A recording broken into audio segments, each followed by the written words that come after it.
10th speech. And the 10th is the final speech in the Toastmasters program. Of course, we all hope this is not Elyse's last appearance in front of us at Toastmasters.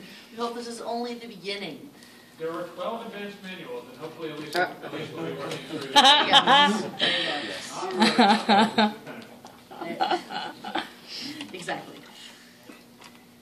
So Elyse wants you to know that her curly hair is real, and that she's wearing her favorite shoes tonight. Honoring us with her 10th speech, Alone, Naked, and Afraid, is Elyse Sims.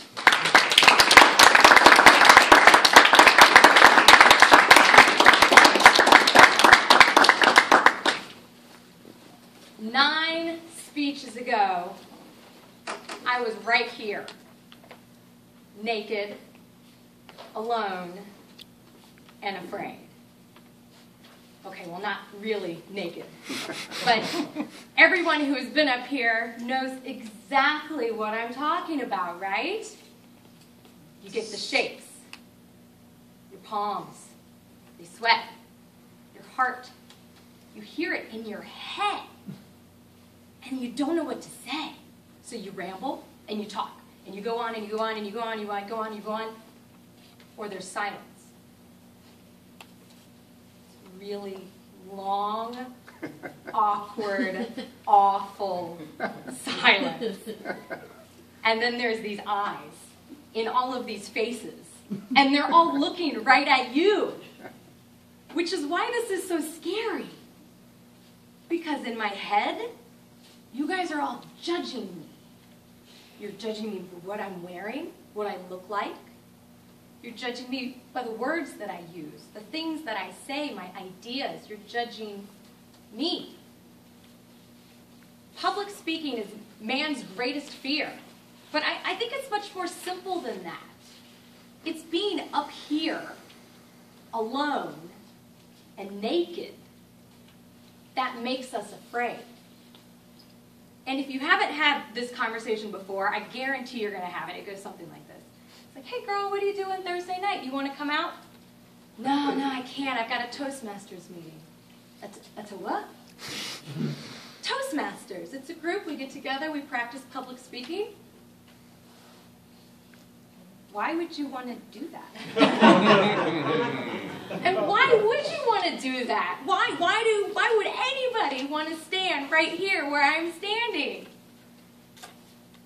A year and a half ago, I started my Toastmasters journey right here with what I think is arguably the hardest speech in the manual, your icebreaker. And it's not the hardest speech because it's your first speech, which arguably, that carries a lot of weight. I understand that. It's the hardest speech because you have to talk about you. What makes you who you are. Your history, your family, your relationships. And why you are the way that you are. And I get it's supposed to be an easy topic because this is something that you know forwards and backwards. You've lived your life, your whole life. You should be comfortable with you. But who in this room is comfortable with you? Right? Nobody. And what do I do in my first speech? I talk about my family's darkest moment. My sister's battle with depression and her suicide attempts. And over the last year and a half, you've seen a lot of my darkest moments. When you first met me, I was going through a separation with my now ex-husband, a very painful but very amicable divorce. And you've also seen me struggle in careers that haven't met my expectations, not only in activities and assignments, but in morals. And I can see a handful of people in here that have seen me cry very real tears. But you've also seen some of my brightest moments, too. You've seen me leave corporate America and start my own business, my own successful business. Woo! That's right.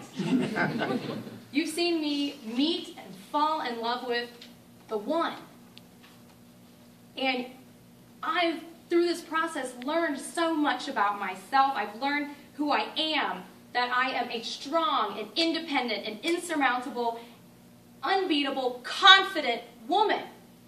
Confident is not a word that I would use to describe myself. Because typically when you meet somebody who's confident, when you meet somebody who's outgoing, somebody who's personable, likable, talkative, you're actually meeting somebody with very little confidence.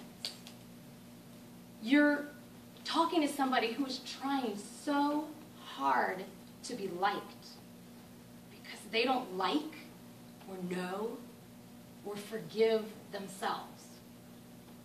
You are meeting their worst critic. So that's what I've learned about Toastmasters. What I thought that I was scared of, you thinking, you judging, you looking, you scrutinizing, no. That is not what I'm scared of. I'm scared of me. I'm scared of when I'm alone thinking about my next topic. I'm scared when I'm naked formulating an opinion. And that is why this is so scary. Man's greatest fear is not public speaking, it is man. So how do you do fear? How do you fear? How do you battle with your greatest fear? You fight it at every opportunity that you get. But first you have to get a lay of the land, right? That's why speech number 2 is organization. Because you're learning how to create a battle plan. Then you need focus. You need to be attuned to your target. And that is why speech number 3 is get to the point. And speech number 4 is how to say it, where you learn how to name your enemy. You call it out. You call out your vulnerability. You give it shape. You give it form. You make it real. Because speech number 5 is your body speaks, where you can grasp a weapon. You use a prop. You learn how to move. You learn how to fight. And you learn how to flee. And number 6, vocal variety, you learn how to shout. You learn how to cry out. I am halfway there. And then there are only 4 battles left. And at this point, you're just honing your skills. Table topics become sparring. Evaluations become little skirmishes. Every Thursday, you prepare to do battle, to fight your demons, to do battle with you. And each time you come up here, you get to know yourself just a little bit better. You find that you're sharing with strangers your innermost secrets. You're sharing with people that you don't know your hopes and your dreams. You're sharing embarrassing moments, your loftiest goals, and your failures.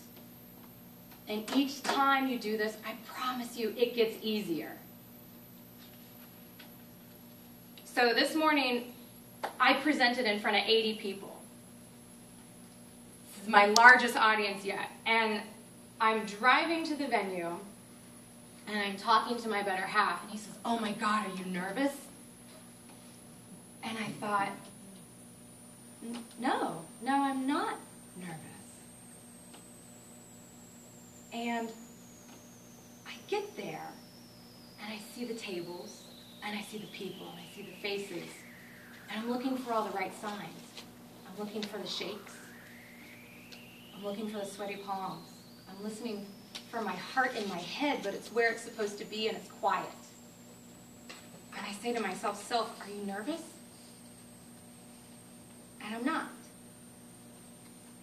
And don't get me wrong, it's not that I didn't feel anything. I feel, but I think it's excitement. Because I'm going into a battle that I know I'm going to win. And so yeah, I might be up here alone. And I am definitely up here naked. But now I am not afraid.